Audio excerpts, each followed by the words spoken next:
Hello, and welcome to Assemblies of the World with me, Anna Isabel. And as ever, I'm always excited to welcome my guests. But this is the very first time that I have a guest who is actually living off grid.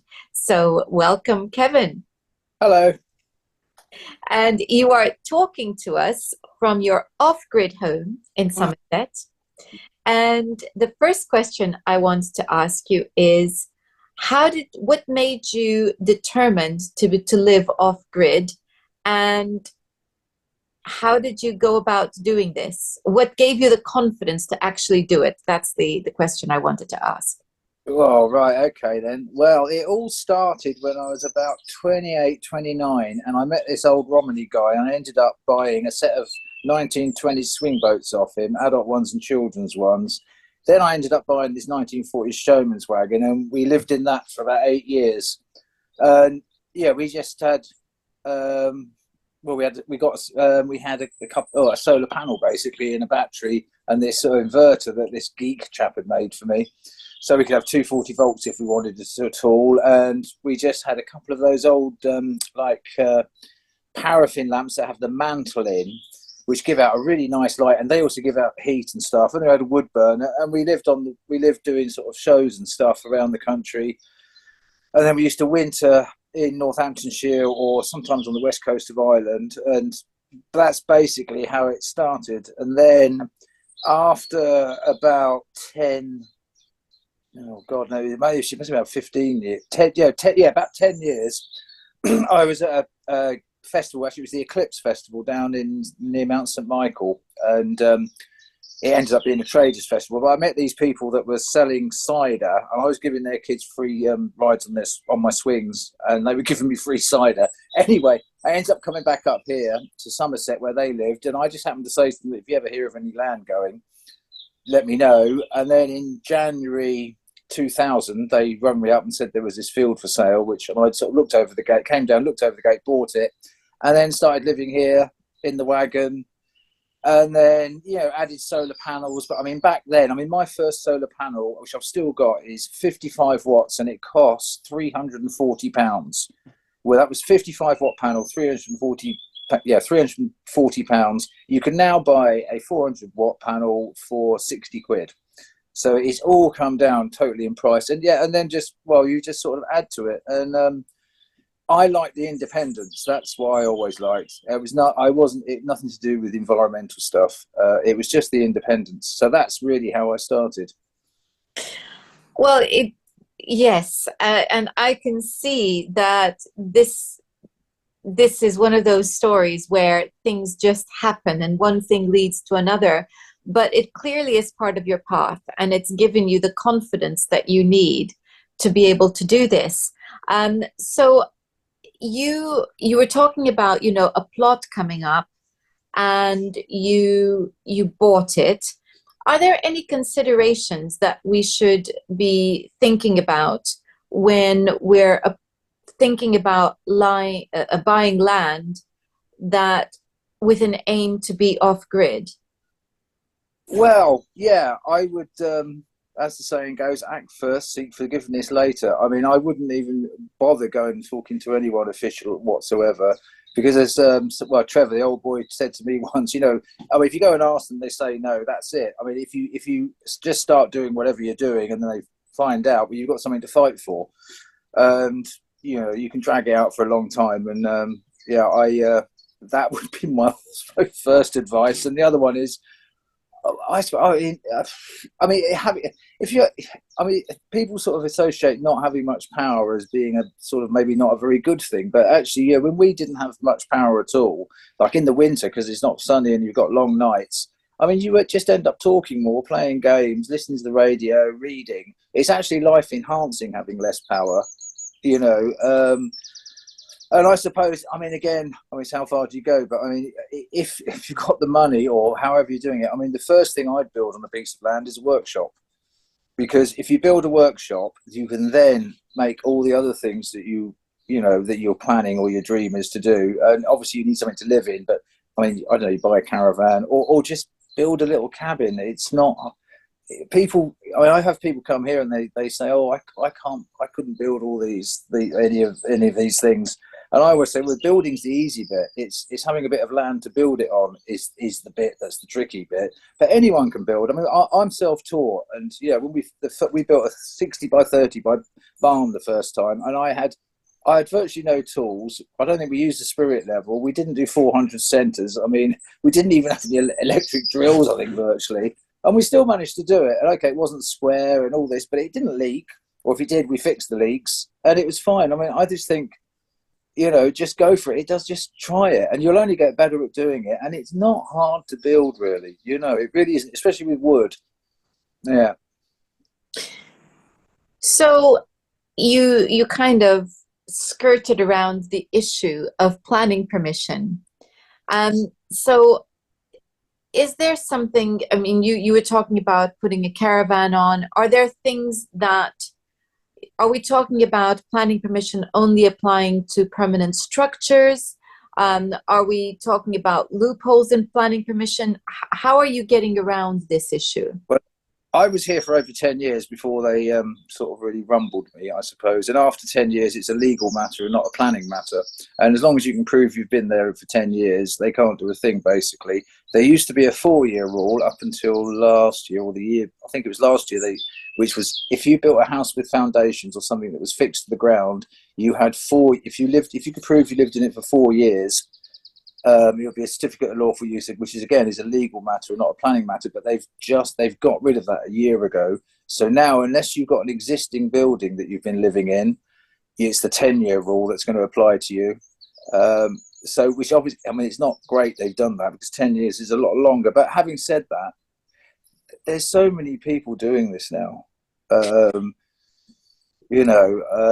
You can't not do things through fear of what might happen, is what I think. And if it's not morally wrong, I mean, give it a go, because as we all know, the system's stacked against us. So it's sort of kind of ignore it, I reckon. Just get on with life. And what are the existing planning rules around taking, let's say you've got an old building on land that you can perhaps turn into something habitable, or an old barn, or perhaps the ruin of a house. So would that be easier to get around? Yeah, it probably would be. I mean, it's all individual cases, isn't it, really? But I know someone locally, they're living on their bit of land and you can live on a bit of land if you've got permission to build a barn. And as long as you're building the barn, you can live there. So, and I don't know that there's a time limit on sort of how long you have to take to finish the barn, if you like. And I'm guessing if someone buys a ruin, when you buy it, you check out whether there's planning permission with it or not. And obviously, I think different councils interpret planning law differently, and different councils are more on the case than other councils.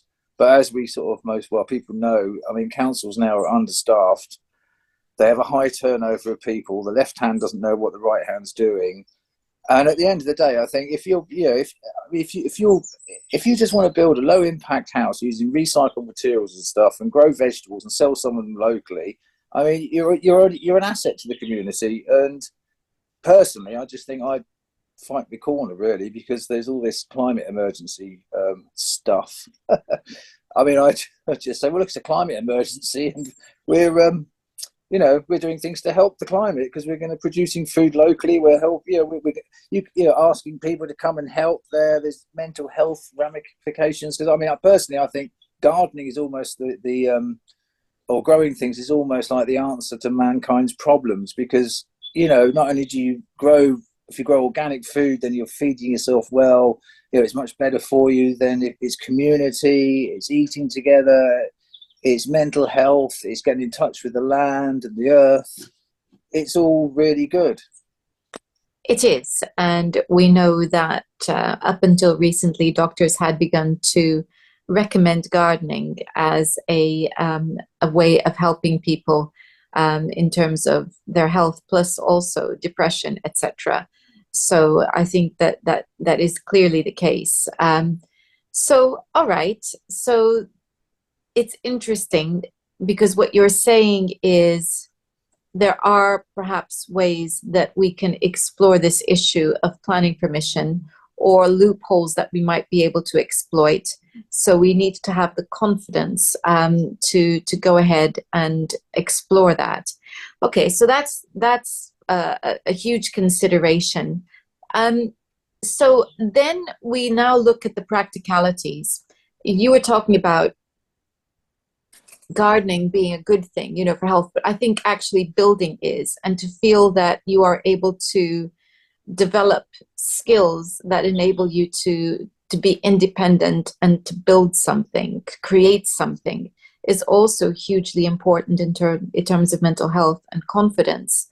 Um, and you're self-taught, and you're saying, there's not much to this. Okay, Well, yeah, I think but there isn't really. No, I mean, obviously you get better at it, and you find shortcuts and stuff. But I mean, okay, you're not going to go and build some sort of penthouse apartment or something that's highly finished the first time. But then, does it really matter?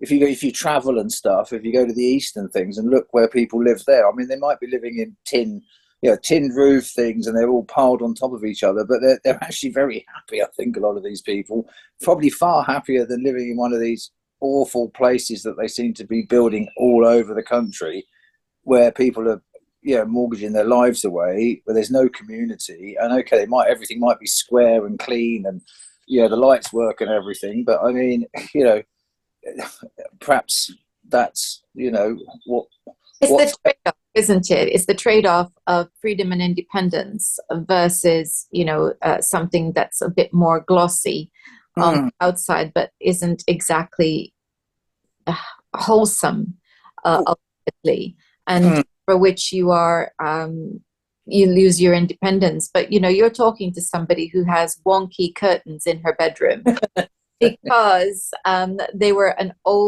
old velvet curtains, which I cut up and myself, made into the curtains that are in our bedroom.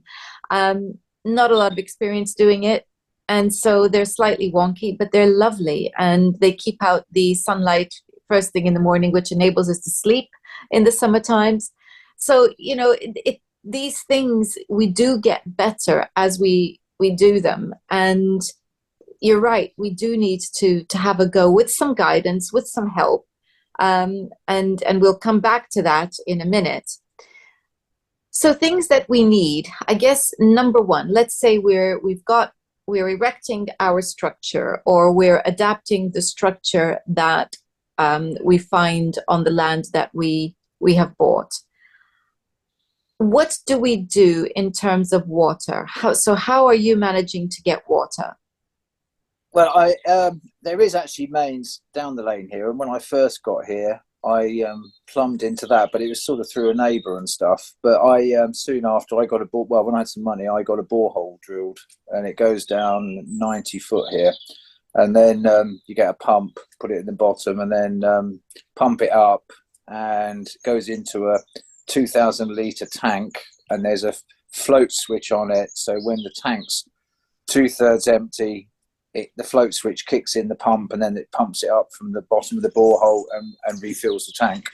And and then there's a compressor that pressurizes the system so that the water comes out, at a decent rate. But you can actually get hand ones and stuff, and they're not that expensive. So you don't have to go high tech with all this.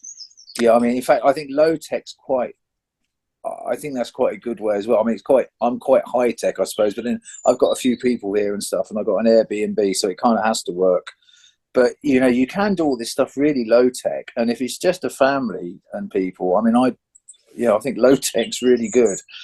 And then you don't use so much power as well, so then you don't need to buy so many panels, you don't need so many batteries, so it's cheaper. So you can cut your cloth according to whatever you've got. But it's all out there now. I mean, it's just a matter of finding the information and the right information, and not getting it from people who just want to sell you something. I think half the time, because a lot of this off-grid stuff, I think people talk about it, but there's not many people that actually know what they're talking about. I sometimes think, particularly the people selling stuff, because they might sell it, but they don't live like it at all. And it's completely different living off grid than actually what it is when you read in a book, I think. When you decided that you were going to have the borehole, how did you decide where to place it? And then you were already talking about power, which was one of the questions that I was going to ask, how much power do you need? And you've just said, okay, well, it depends on the pump that you get, which is great. But in terms of the borehole itself, so how do you choose where to place it? And how do you know that the quality of the water is drinkable? Well, I got in touch with this borehole company that's in Devon. They sent their old boy dad up. He got some dowsing sticks and he dowsed it. And he said, there's a river running down there. You could supply the whole of Langport with this. And then his son come along and they drilled the hole. And if they don't hit water, you don't have to pay anything. So if anyone ever doubts dowsing, dowsing certainly works, because that's what they did. And as for knowing the quality, I reckon unless you got some sewage works near you or people with septic tanks, you'd be hard pushed to get worse than what comes out the taps in a lot of places. But no, you can get it tested, and and from what I can gather, there's no point in buying these tests online that are 50 quid, 40 quid. You need to take it somewhere and get it tested professionally, and it's about 300 quid. I've just recently had it done, actually, and it's the microorganisms I've been told that you need to watch out for the most, which is why I put it through a UV filter, so that will kill any microorganisms. But I just do that just to be on the safe side, because when they tested it, it's fine, But I do that because you might as well err on the side of caution.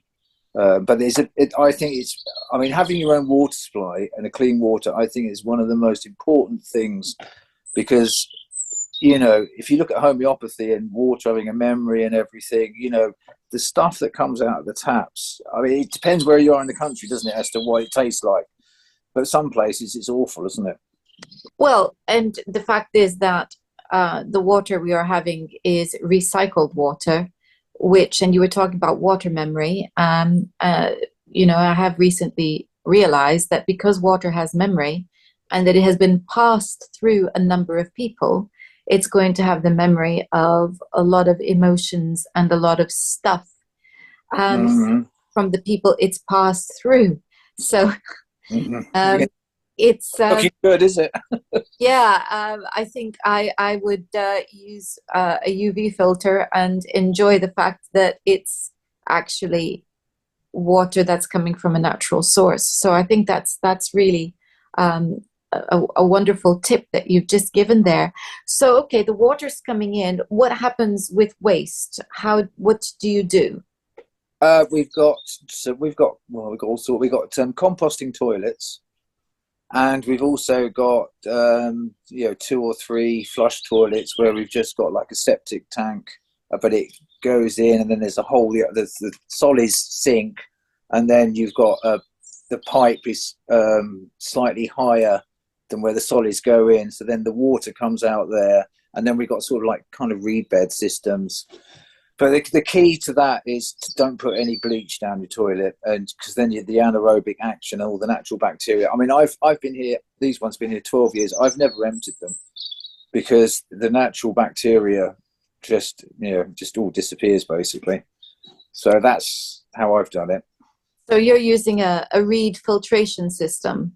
Yeah, it's a bit of a Heath Robinson one, but I just found loads of stuff and threw it in there, and it grows, and it doesn't smell or anything. It seems to work. Yeah. Fantastic. Tell us about the compost toilets. So how does that work?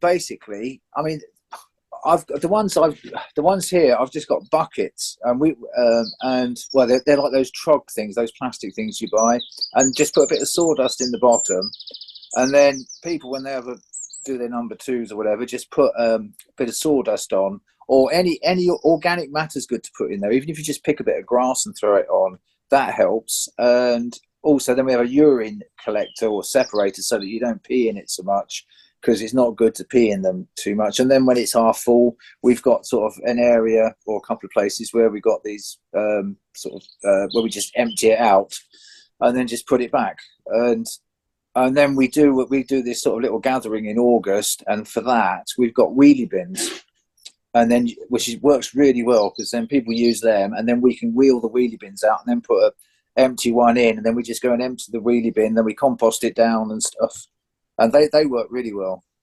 I think you're going to have to explain wheelie bins a little bit for us. Wheelie. We have visions. We have visions of people having to climb onto stools for these wheelie bins. Yeah, then do, yeah. Not being a bit steady as they wheel off.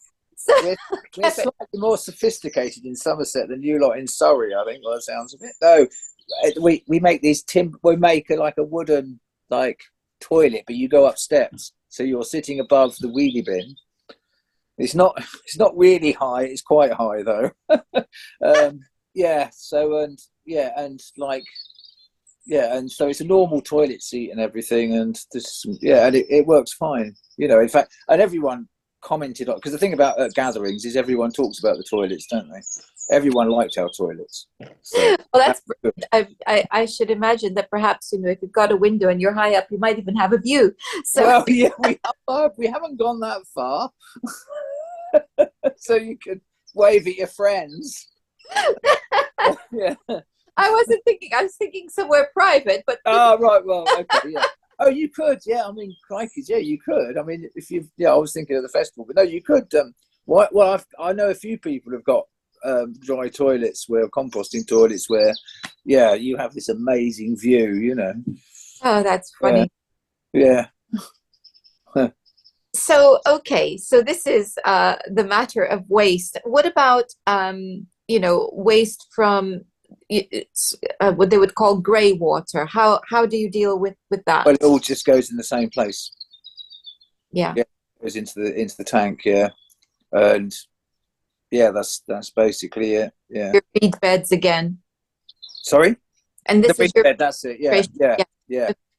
Fantastic.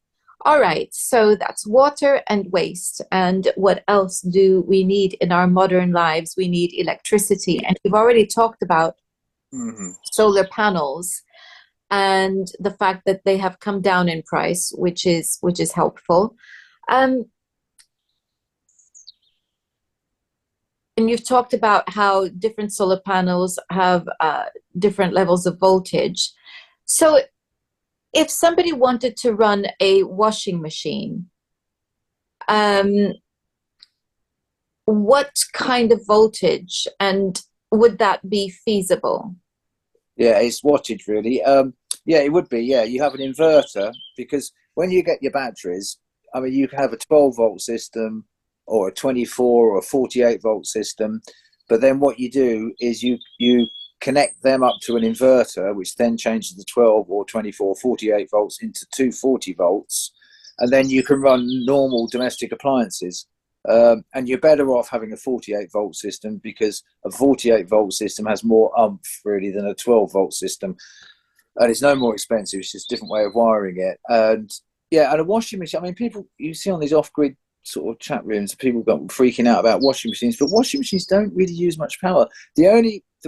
What kills batteries is generating heat, and that's the thing you don't want to be doing really. So unless you've got a decent system, you can do cold washes, and then the most power hungry thing then is the spin cycle. But a spin cycle probably uses maybe 800 watts or something, or a kilowatt. But if you do it on a sunny day and stuff, if you've got a small system, it's going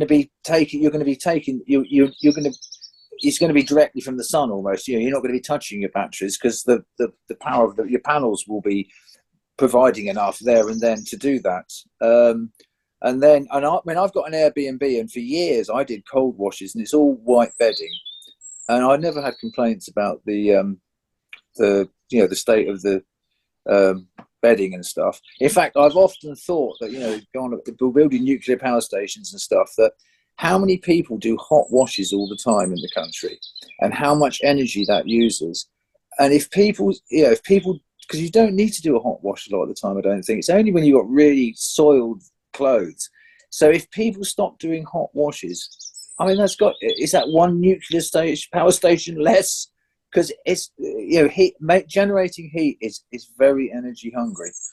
But then this is where you can have solar water heating, you see, which in the summer works great. I mean, I don't need to heat water at all in the summer because we've got so much, it's always hot, and that's relatively cheap to do.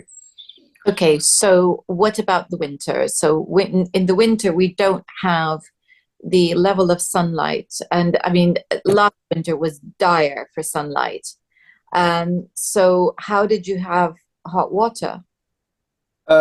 Well, I've got LPG gas boilers, and so I've got a big LPG tank which you get filled up. But funnily enough, we have a prototype hydrogen generator here at the moment, because the key is hydrogen, I think, in all of this. Because I mean, at the moment, I mean, we've got our own electric, got our own water. Gas is the key, and there's two boilers here that are already they're hydrogen ready, because any gas boiler now they're hydrogen ready, and so that's what we're looking into at the moment, is generating hydrogen, because then you see you could get a petrol generator and convert that to run off hydrogen. So basically in the winter, I mean, we back everything up with a generator. So I've got an old list of generators which are British made and sort of bulletproof. It uses about a litre an hour. But like you're saying, this winter, I've been off grid for about 30 years, and I've never run a generator as much as this winter. I mean, I've run it twice as much because there just was no sun whatsoever. Because I mean, we've got 16 kilowatts of panels between us, and that's 16,000 watts. I mean, I've looked at what was going in this winter at times, and there was like 200 watts. You could buy as many panels as you like, but you're never going to charge everything up when you have dull days. And of course, in the winter, it's when it's longer nights, so you have everything on longer, you're in longer, and that's the time when you need more power, and that's when you've got less sun. But we've got a wind turbine here as well, but the wind turbine doesn't really work. In fact, I'm going to sell it because it's a bit of a chocolate teapot. It's pointless virtually. But I guess if you live somewhere, I mean, ideally, if you live somewhere where you've got a stream that runs in the winter, I mean, that's the answer, because then you can put a turbine in there, and then you're laughing. But no, we use it. We're basically a generator, and you can buy red diesel if you're off grid as well, legally. So that's half the price of the diesel at the pumps. Well, you are indeed a mine of information. So now we've got one last consideration for modern living, and that is, of course, Wi-Fi, the means by which we are having this conversation. We need internet. So what are you doing about that? Well, I'm just tethering to my phone right now, but that's the whole thing. I mean, now, communications, you can be anywhere. We've got I've got an outdoor one. I've got one on a pole outside, because I can monitor all my solar stuff because it's all linked to the internet. So I can be anywhere in the world and see what's going on. I could start a generator or whatever. It's a piece of cake now, isn't it? Really, you can be connected anywhere. And we're kind of half thinking of getting Starlink, because we've got a film producer that's coming down here and stuff, and he needs high speed internet. So we're kind of toying with the idea. Well, I think he's going to get it, actually, Starlink. As much as I'm not a fan of all those satellites up there, and even but it's not even an issue now, is it? In fact, I don't understand why they're putting cables all over the place. What is the point of putting all these cables everywhere when we can get everything from the air? I think it's just giving money, isn't it, to their mates in these companies, and our taxpayers' money, into their mates' pockets, isn't it? Anyway, that's another story. That certainly is another story, and obviously Starlink has a price in its own right that some of us might feel a bit wary of paying, and talking about money either. So now, it is an option, and I think it's really good to see that you are off grid, but you are living with all the mod cons, as they say. You are comfortable. Mm-hmm. You're running washing machines. You're doing good things. You're being mindful, and that's very good. But nevertheless, you're not exactly going without energy and power and so on. You were talking about heat, and you were talking about LPG gas, and you were talking about red diesel also. So talk us through how you are heating your home. Is there wood involved? Is there a variety of things? Yeah, I've got wood burners. We've got wood burners everywhere, and I've got central heating as well, LPG gas boiler, which you can put on if you want, and that will produce hot water as well. So in the winter, that heats the water. And yeah, so yeah, I mean, and the thing is, I live in a non-load bearing straw bale house, so it's timber framed with straw bale infill, so it's very well insulated. I mean, it would cost. I mean, I think I spent 400 quid on straw bales. This was about 12 years ago. But I mean, the equivalent in Celotex and stuff would probably be thousands and thousands. So, I mean, my house gets really, I mean, it's very easy to heat my house. And also anything I've built, I've always heavily insulated it. So yeah, that's basic. I mean, basically everyone's using wood burners, and I do burn coal because Somerset, around where there are no trees around here. You know, if you drive through Kent or go into Dorset or Devon, you see all these trees and all sort of lying around. You think, God, they're so lucky. So, I mean, I buy coal because coal stays in longer, and I subsidise it. And I burn wood as well, but it's mainly softwood I can get hold of, so it burns quick. So I burn a bit of both. Excellent. That's absolutely brilliant. It strikes me that what we need is some pictures. So maybe we might be able to share some pictures in the description box or something. I don't know. Or do you have a website, or is there anything that people can do? Because, in fact, that brings me to the next question. I understand that you are, in fact, running courses. Yeah, we are. Yes, we are. That is yes, we are. We tried one last year, but it was the wrong time, and no one really wanted to do it. So we've done other things. Okay, so what is the aim?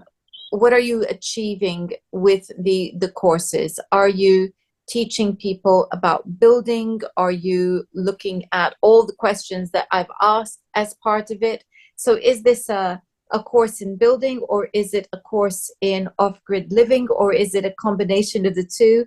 What are the aims? What are you wanting to help people with? Well, what it is, we started, myself and two others, we started this community interest company called Strebel Education and Arts, which was all about empowering people. And so, yeah, Colin's organising a basic plumbing workshop. And then I'm going to do a timber framing off-grid living one. But we had a chap come and talk about the Milosevic effect, which is the wobble of the earth and how it affects the climate and stuff. And then because it's all about sort of community and people getting together and stuff, we've done the music things are the ones that seem to have taken off. We've done quite a few music evenings along with 3-course meals and stuff. My friend cooked a Thali Indian, so they've been really successful. And of course we did this gathering called the Girt Dog Gathering, and that was very successful. That was a lot of music, and we had someone talking about natural law there. We had Lynn Franks there. We had a guy called Muji was talking about mycelium and stuff. There was poetry.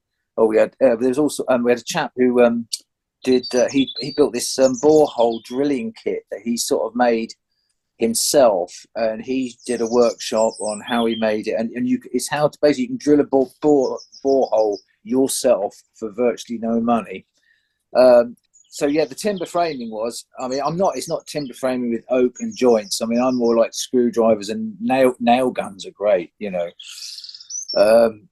I mean, A, they're cheaper and they're so quick. I mean, I didn't discover them till probably about 8 or 9 years ago, but they are amazing nail guns. But so yeah, I mean, it's more the timber framing is just basic timber framing that really anyone could do, I think, and it's all just buying or having. Yeah, I mean, my place is lot of recycled materials, but yeah, just using 2x4s or 6x2s and fixing them together and making a frame, and then making another frame and think, oh, where do you want a window? I mean, when I build, I mean, basically you work out what shape you want to build. So then you build the floor area. And then you think, well, where do I want rooms and stuff? So the way I do it is I just lay timbers down, and you can lay them down where you want the rooms. And then you can sort of get a rough idea. Because when you do drawings, I mean, my drawings, they're on the back of envelopes, basically. There's no technical drawing at all in it. Because, when you actually see the floor plan, and you put bits of timber down, you think, well, this will be the bathroom. You think, oh, yeah, we'll just make it a little bit bigger there, and we'll put a window, and you get a better idea. And so, yeah, it's all that kind of stuff. And also, with the courses, I mean, we've got all sorts of different buildings here, which people can get inspiration from, if you like. But it's sort of just take the mystery out of it a little bit, and not to be worried about making mistakes. Because I mean, I don't do it all the time. So when I suddenly start doing it again, I mean, I make mistakes because I don't do it all the time and I forget. But it's great with timber, because if you do make a mistake, it's not a big problem, because you can either undo it, or I don't know, you can always, it's not a problem, So it's I wouldn't say the idiot's guide to buildings. It's more that doesn't sound right, does it? No, just to take the mystery out of it. It's, because I'm not qualified. I mean, I'm by no means qualified. I wouldn't even call myself an expert, really. But I've managed to build a whole load of stuff, and I have had help at times. But, it works, But what you're doing is you're sharing your experience, and I think I would call it the beginner's guide to building. Yeah, that's it, yeah. Sounds much nicer, doesn't it? Yeah. So I think, it's an excellent idea. Now, if people want to find you and find out more about the courses and the events that you're running, how do they do that? Right, I've thought about this. Yeah, I mean, we've got there's the email address, which is strebelcic@gmail.com. So that's STREBBLE, strebelcic@gmail.com. And then there's a website called Strebel Education and Arts, where you can find out stuff there. Although this timber frame, because we're going to do one on when was it now? May the 9th to the 11th, which is a Friday.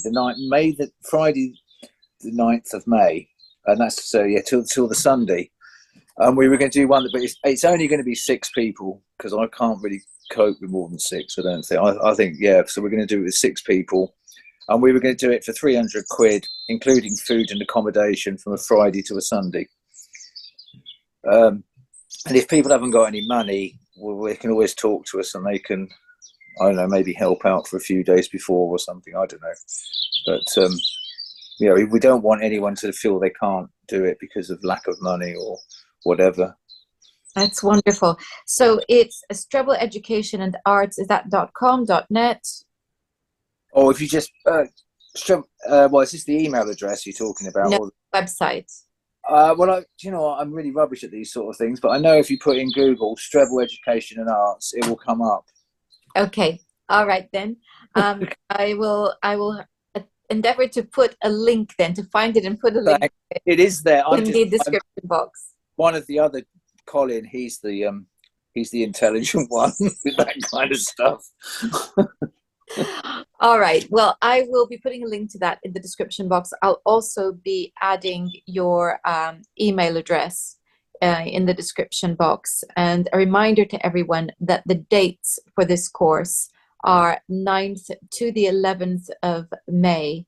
Mm-hmm. Does that include room and board? Yes. Yeah, food and accommodation. And it's in an Airbnb. So there'll be... there's hang on, there's a double and 2 singles a fold-out futon, and then there's a bed settee in the living room, and and there's even a hot tub. And There's I even a sauna knocking around, a wood-fired sauna actually. With and different, if yeah, anybody has a dog that has to be with them, is yeah, this doable? yeah. That's fine as long as it keeps off the furniture and doesn't jump on the beds, basically. All right. Well, there you are. I think that is a very exciting prospect, and I wish you luck with that. Uh, Thanks. Not just for your sake, but for the sake of the fact that we all need to become a little bit more confident with different skills so that we can be empowered and become more independent. So, this is very important. And Kevin, I thank you for your time today. Yep, you're welcome. Anytime. Yeah. Okay. All for watching. I hope that this has inspired you and made you think, because I think, in fact, before you go, Kevin, we're talking about doing this for self-building. But there is one other question I should really ask, and that is for those who already are in properties who would like to be off grid and have got the land or whatever, to have a borehole, etc. Would this course help them as well? Um, well, it depends whether they want to make anything or build anything, doesn't it? But I mean, it'd definitely be worth them getting in touch for Yeah, information about how to go about it, and I can put them on to sort of people that I know that I've got stuff from that are trustworthy, and yeah, we'll give them the right information and stuff. Yeah. excellent. Okay, so that's fantastic. Thank you for that because that's a very important information that you've got available there. So I hope this conversation has inspired you and helped you to move towards greater independence, which is all about freedom. Ultimately, everything we do in Cabby is about securing your freedom, our freedom. So if you have yet to join Cabby, do so. There will be a link in the description box. And if you have joined Cabby but are sitting and wondering what to do, remember that you have skills that you can also share with others. And if you are lacking in time, then I'm sure there are people who are willing to help you. So do start an assembly or make sure that you are part of an existing assembly. We do need you. Until next time, goodbye.